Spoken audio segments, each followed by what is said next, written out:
결혼 준비를 하는 중에 헤어지는 사람들이 꽤나 많다고 들었어요. 단지 그게 제 이야기일 거라고는 여태껏 한 번도 생각해 본 적이 없었을 뿐이지요. 세상에 단점 없는 사람이 어디 있겠어요.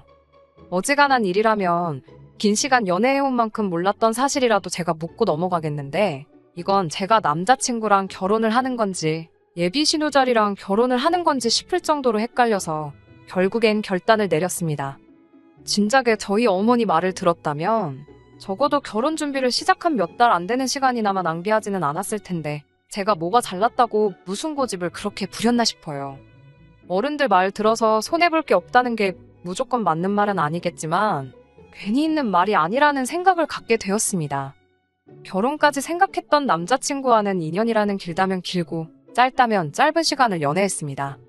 둘이 서로가 차이가 나지 않는 그냥 어디서나 볼 수 있는 평범한 한 쌍이었어요. 둘 다 서로 서울에 있는 비슷한 수준의 대학교를 졸업했고 졸업 후에도 적당히 괜찮은 조건의 회사를 다니고 있었지요. 서로를 아는 지인들의 소개로 처음 알게 되었고 서로 집이 가까운 곳에 있다 보니 그만큼 더 자주 만나게 되면서 결국 결혼 이야기까지 나오게 되었습니다. 무난하게 모난 곳 없고 조용한 성격이 적어도 결혼하면 다툴 일은 많이 없겠다는 생각을 갖게 만들었고 가장 좋은 장점 중에 하나라고 생각했어요. 공통점보다는 다른 점이 더 많았지만 서로 다른 점이 많아야지 안 싸우고 잘 산다는 말이 있잖아요. 연애를 하면서 제가 남자친구를 먼저 저희 부모님께 소개를 시키게 되었습니다. 싹싹한 성격은 아니기에 분위기를 주도하거나 하진 않았지만 그건 그거 나름대로 저희 부모님한테 좋은 모습으로 보였나 봐요. 남자친구를 엄청 좋게 보셨는데 그래서 그랬나 자연스럽게 저도 남자친구와의 결혼을 열린 마음으로 생각을 하게 되었던 것 같네요. 제 나이가 30대 초반이고 남자친구는 벌써 나이가 30대 중반이 되던 상황이었어요. 그렇다 보니 연애만 하는 게 아니고 서로 결혼에 대해서 생각해 볼 시기이기도 했습니다. 그리고 제가 남자친구와의 결혼에 대해서 생각을 시작할 때쯤에 남자친구가 먼저 저에게 결혼하자는 이야기를 꺼내게 되었고요. 그때까지는 저도 여느 다른 사람들 마냥 결혼하고 가정을 꾸리고 그렇게 행복하게 살아갈 거라 믿어 의심치 않았습니다. 그런데 결혼 준비를 하는 과정에서 남자친구의 누나, 그러니까 저한테는 신호가 될 뻔했던 그 사람을 만나고부터 점점 제가 생각했던 이상적인 결혼과 현실이 서로 다르다는 걸 느끼기 시작했어요. 연애하는 동안 남자친구의 누나를 직접 만나본 적은 없었습니다. 하지만 위로 나이 차가 좀 나는 누나가 있다는 건 이미 알고 있었어요. 남자친구가 언젠가 누나에 대해서 제게 이야기를 꺼낸 적이 있었거든요. 자기 인생에 있어서 누나한테 정말 큰 도움을 받았다는 식의 이야기였어요. 자기가 학창시절에 공부도 똑바로 안 하고 동네방네 사고나 치고 다니던 문제아였는데 누나가 자기를 바로잡아주면서 정신 차리고 공부를 시작했다고 하네요. 그렇게 인서울 대학에 합격도 하게 되었고 그걸 바탕으로 취직도 하게 되었다는 거예요. 따지고 보면 누나가 지금의 자기 자신을 만든 거나 다름이 없다며 누나 도움이 아니면 지금 회사는커녕 어디 하루하루 일거리 없나 기웃거리면서 하루 벌어 하루 먹고 사는 그런 삶을 살았을 거라 말한 적이 있었습니다. 그때는 그냥 그렇구나 하고 넘겼고 크게 신경 쓰지 않았어요. 지나가면서 나온 이야기이기도 했고 솔직히 이야기만 들었을 때 이걸 이상하게 들을 만한 부분은 하나도 없었기 때문입니다. 저 또한 제 밑으로 남동생이 있는데 오히려 그 이야기를 처음 들었을 때는 남자친구의 누나가 대단하다는 생각을 하기도 했어요. 같은 누나의 입장으로 저는 제 동생의 인생에 그렇다 할 영향력이 있는 그런 누나는 아니었거든요. 물론 남자친구와 남자친구 누나는 10살 가까이 터울이 있고 저랑 제 남동생은 고작 2살 차이밖에 나지 않기에 서로를 비교하기에는 조금 어폐가 있긴 하지만 아무튼 간에 그렇게 남자친구 누나에 대해서 한 번 이야기를 들은 게 전부였지 실제로 만날 기회는 연애하는 동안 한 번도 없었어요. 남자친구도 굳이 저를 누나에게 소개시키려 하지 않았고요. 그렇기 때문에 그때까진 제 신우가 될 수도 있던 사람이 그 정도로 정신이 나간 사람이라는 걸 알 수 없었습니다. 결혼 허락을 받으러 처음 남자친구 집에 갔을 때도 남자친구의 누나는 일이 바쁘다는 이유로 만나질 못했었거든요. 그래도 그날에는 남자친구 부모님이 저를 워낙 괜찮게 보셔서 하루빨리 날짜를 잡느니 하자는 그런 이야기가 오고 가곤 했어요. 말씀드렸다시피 저는 벌써 부모님께 남자친구를 소개를 시켰었고 두 분도 남자친구를 사윗감으로 좋게 보고 계셨기에 결혼 허락을 받는 과정이 어려운 부분은 하나도 없었습니다. 양가에서 서로 사위 될 사람과 며느리 될 사람을 저렇게 마음에 들어하니 더 두고 볼 것도 없었는데 거기서 제가 생각도 못한 사람이 하나 나타나게 되었으니 그게 바로 남자친구의 누나였어요. 남자친구의 누나를 처음 만나게 된 건 양가 상견례 자리에서였습니다. 제 동생은 따로 참석하지는 않았지만 남자친구의 누나가 이번에는 참석을 했거든요. 가족의 일원인데 그 자리에 동석을 한 게 이상하거나 잘못되었다거나 생각하지는 않았어요. 오히려 하는 것도 없으면서 자리가 불편할 것 같다고 불참한 제 동생이 원망스러웠지요. 심지어 처음엔 결혼 전에 남자친구의 누나를 한 번이라도 만나서 다행이라 생각했습니다. 인상도 평범했고 누나가 동생을 엄청 챙기는구나 싶은 느낌 정도밖에 받지 못했어요. 그런데 상견례 자리가 끝나고 집에 돌아와서 저희 어머니께서 표정이 많이 심란해 보이시더라고요. 그러더니 저한테 심각한 표정으로 하시는 말씀이 이 결혼을 다시 생각해보면 어떻겠냐는 충격적인 말을 하시더라고요. 누구보다 제 남자친구를 마음에 들어 하셨고 농담처럼 사위라고 부를 때도 있던 분이셨는데 상견례 자리에서 양가 어른들끼리 의견 충돌이 있던 것도 아닌데 갑자기 어머니께서 저러시니 저도 많이 놀랐어요. 어머니께 방금 상견례 마치고 왔는데 그게 무슨 말씀이시냐 물었어요. 어머니께서 하시는 말씀이 오늘 쭉 보아하니 신우자리가 아주 보통이 아닐 것 같다고 하시더군요. 제가 그 누나를 이길 수 있을 것 같지는 않고 결혼하고 나면 그로 인해 고생문이 열릴 게 훤히 보여서 그런다는 거예요. 저는 솔직히 그때 그 순간에는 어머니가 갑자기 왜 저러시나 싶었습니다. 이야기 다 끝난 상황에 결혼을 뒤집어 엎어야 한다고 말씀하시는 게 말이에요. 게다가 제가 봤을 땐 그런 느낌은 전혀 없었고 평범하게 우애 깊은 남매의 모습처럼밖에 보이질 않았었거든요.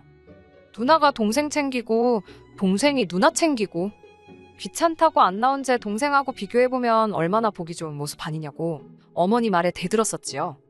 그랬더니 어머니께서 저에게 말하시기를 어머니께서 살아온 세월이 몇 년인데 웬만한 사람들 딱 보면 안다고 하시면서 걱정이 돼서 그런다 하시더라고요. 다른 사람 일도 아니고 니네 큰고모가 딱 그런 신우였다고 하시면서요. 저희 친가 쪽, 그러니까 저희 할머니께서 아들 욕심이 있으셔서 아버지 위로 누나가 4명이나 있어요. 아버지 위로 큰아버지도 계시긴 하는데 아들 하나 잘못되면 어쩌냐며 두 번째 아들을 봐야 한다고 해서 그렇게 된 거래요. 아무튼 덕분에 어머니께서는 졸지에 4명의 신우에게서 시집살이를 당하셨다고 해요. 그런데 당시 아버지는 어머니한테 시집살이가 다 그런 거 아니겠냐며 너가 참아라 하는 식으로 따로 중간 역할을 안 해주셨다 합니다. 그도 그럴 게 큰고모와 아버지가 터울이 많이 나서 큰고모가 아버지를 업어 키우다시피 했대요. 그러니 당시 아버지는 큰고모의 말을 거역할 수 없던 상황이었고 그런데 그 피해는 고스란히 저희 어머니가 받으셨던 거예요. 할아버지 할머니 돌아가시고 나서부터는 큰고모가 저희 부모님한테 키워준 값을 내놓으라며 매달 생활비 100만 원씩 보내라고까지 해서 그제서야 아버지가 정신 차리고 큰고모와는 연을 끊고 지내고 있어요. 아무튼 그것 때문에 아직도 저희 어머니는 큰고모 이야기만 나오면 치를 떠시는데 어머니 말씀은 큰고모가 딱 그 짝이라고 하시면서 당신이 보낸 고된 시간을 딸인 제가 똑같이 받을까봐 걱정이 된다 하시대요. 남자친구가 순한 성격에 싫은 소리 하나 못하는 성격인데 과연지 누나랑 제가 문제가 생겼을 때 딱 부러지게 중간 역할도 못할 것 같고 저희 아버지 마냥 누나 뜻에 따르자 네가 참아라 할 것 같다고 하시더라고요. 아직 결혼 날짜를 잡은 것도 아닌데 더 늦기 전에 무르는 게 좋지 않겠냐고 하시길래 제가 요즘 이때가 어느 땐데 신우 시집살이 이야기를 하시냐고 세상이 많이 변했다고 걱정 붙들어 매라고 말을 제가 딱 잘라버렸어요. 걱정하시는 어머니를 뒤로하고 저는 저대로 다시 결혼 준비에 집중을 하기 시작했습니다. 어쨌든 인생에 단 한 번 있는 결혼식인데 소중한 기억이었으면 싶어서 실수 없이 잘 준비하고 싶었어요. 제가 회사에서 하는 일이 연관이 되어 있기 때문에 여태까지 들어간 비용부터 앞으로 들어갈 비용까지 결혼식에 관련한 모든 걸 꼼꼼히 정리해 표로 만들어 놓았습니다. 아낄 수 있는 곳은 아끼고 욕심 부릴 곳은 욕심 좀 내려고 했어요. 남는 건 사진밖에 없다잖아요. 그래서 웨딩 촬영이나 본식 촬영 부분에 예산을 넉넉하게 잡았어요. 그러면서 자연스럽게 스드메 쪽에도 비용이 평균보다는 조금 더 들어가게 되었지요. 하지만 그렇다고 해서 그게 막 몇천만 원 단위로 더 들어가는 것도 아니고 몇십만 원 차이밖에 나지 않았어요. 남자친구도 자기는 이런 거 잘 모른다며 저보고 알아서 잘 준비하라고 말을 했는데 제가 정리해놓은 표를 보여주고 며칠 지나지 않아서 갑자기 결혼식 비용에 대해서 길게 할 말이 있다고 저를 불러내더라고요. 그런데 그 자리에 나가보니 다른 사람도 아니고 남자친구의 누나가 그 자리에 같이 앉아 있었어요. 남자친구의 말은 겸사겸사라고 상견례 때 말고는 누나를 따로 소개시켜준 적이 없지 않았냐며 이참에 누나랑 인사도 시키고 그러려고 불렀다 하대요. 그때부터 촉이 안 좋긴 했는데 역시나 안 좋은 예감이 틀리는 법이 없더라고요.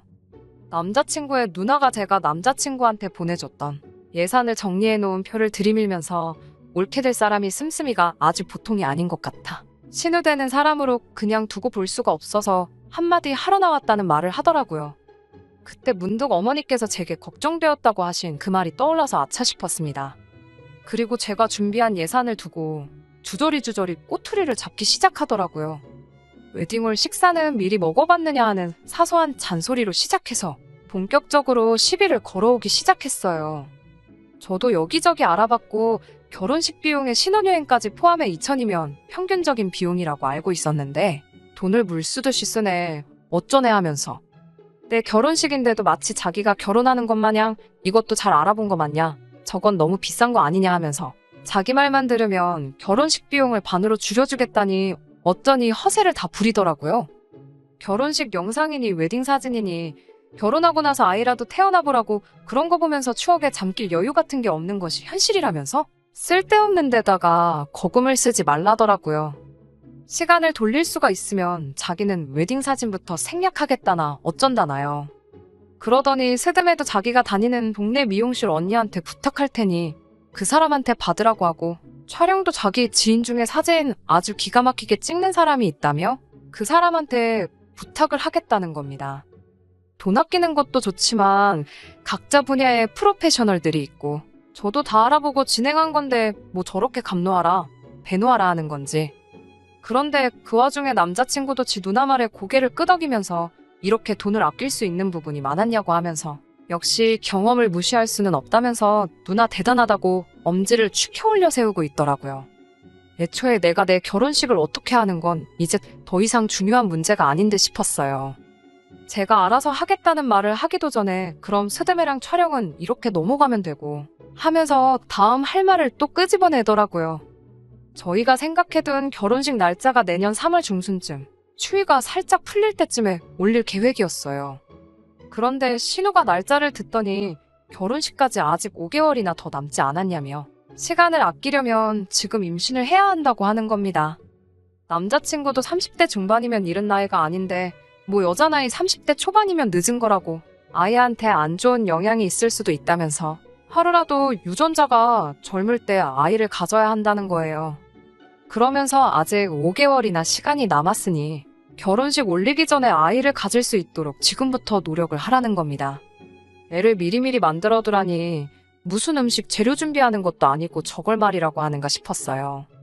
이미 어머니 말씀이 떠올라서 이 결혼은 어머니 말대로 뒤집어 엎어버리는 게 맞구나 하는 생각이 들었습니다만 그래도 뭐라 한마디 해주기 전까지는 제 속이 풀리지 않을 것 같아서 어디 얼마나 더 선을 넘으려고 그러나 보자 싶어서 자리를 지키고 앉아 있었어요.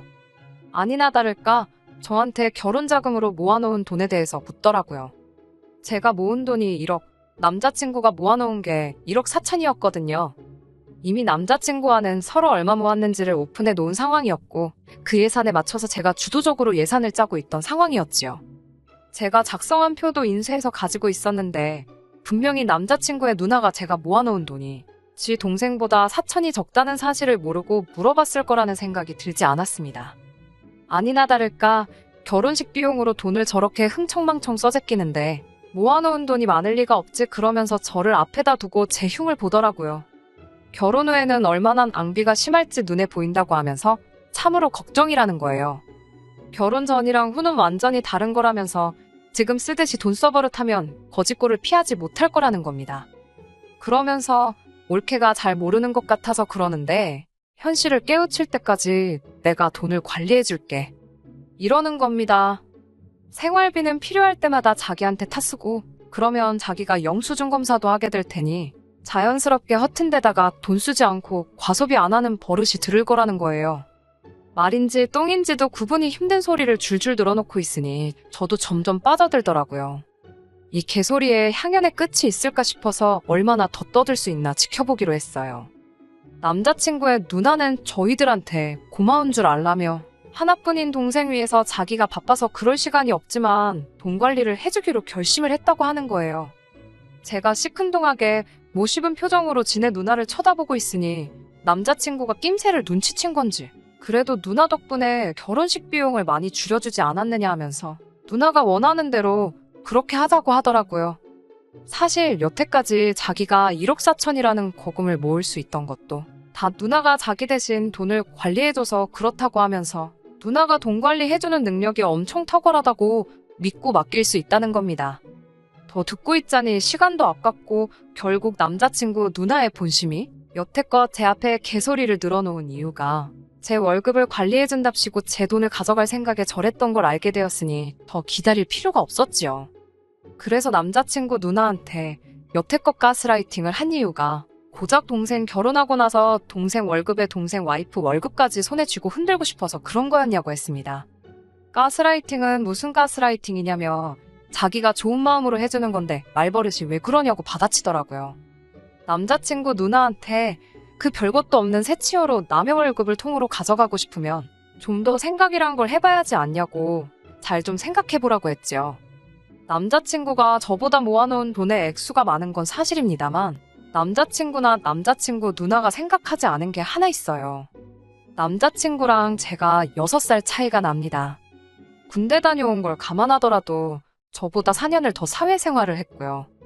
그러니 따지고 보면 제가 돈을 더 많이 모은 거나 마찬가지잖아요. 남자친구 누나한테 그건 알고서 내 씀씀이를 가지고 뭐라 하는 거냐 따지니 어디서 꿀을 훔쳐먹고 왔는지 벙어리가 돼서 아무 말도 못하고 있더라고요. 남자친구한테도 안타깝게도 우리 결혼 준비는 오늘부로 여기서 전부 끝내야 될 것 같다고 파혼 선언을 해버렸습니다. 한마디 더 덧붙여서 남자친구에게 가만 보니 내가 니네 누나보다 돈 관리도 훨씬 잘하는 것 같은데 니네 누나한테 맡길 거면 내가 수수료 조금만 가져갈 테니 나한테 맡기는 게 어떻겠냐 말했어요.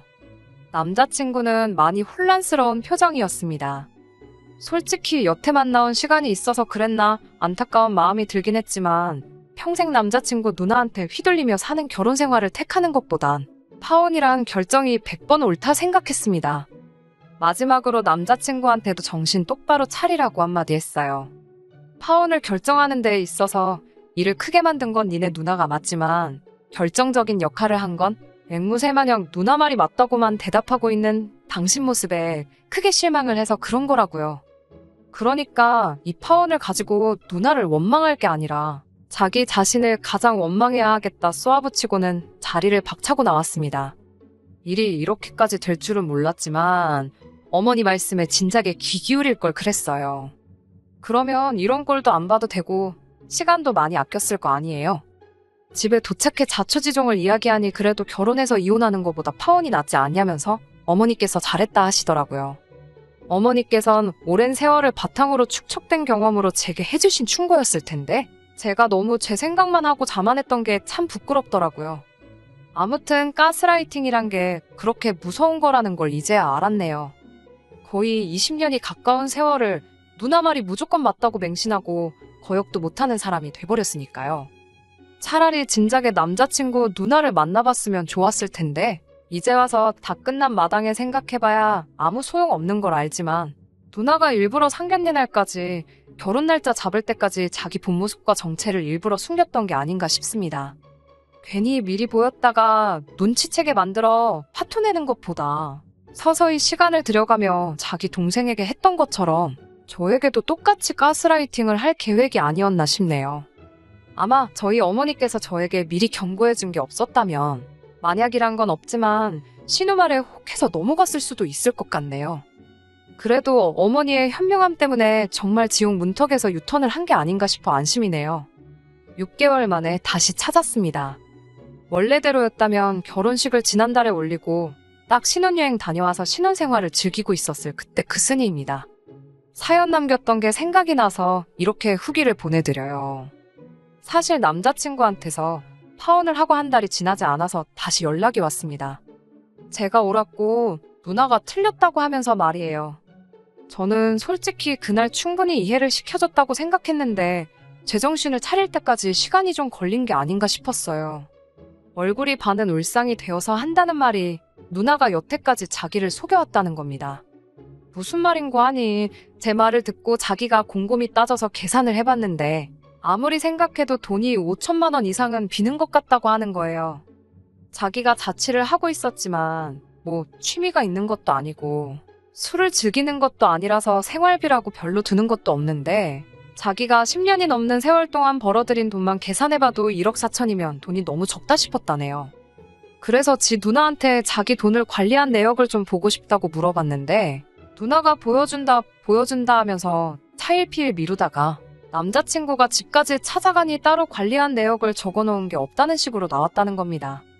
알고 보니 그동안 남자친구 누나가 야금야금 남자친구 돈에서 자기 필요한 데다 쓰고 애들한테 쓰고 놀러 다니고 뭐 그랬던 사실을 알게 되었다네요. 그래서 이제 다 깨달았다고 누나랑은 연을 끊었고 이제 제가 하자는 대로 할 테니 다시 시작하자고 하는 겁니다. 그래서 남자친구한테 이제라도 정신 차려서 다행이고 다시 시작할 마음은 없으니까 다른 사람 찾아보라고 한마디 해줬네요.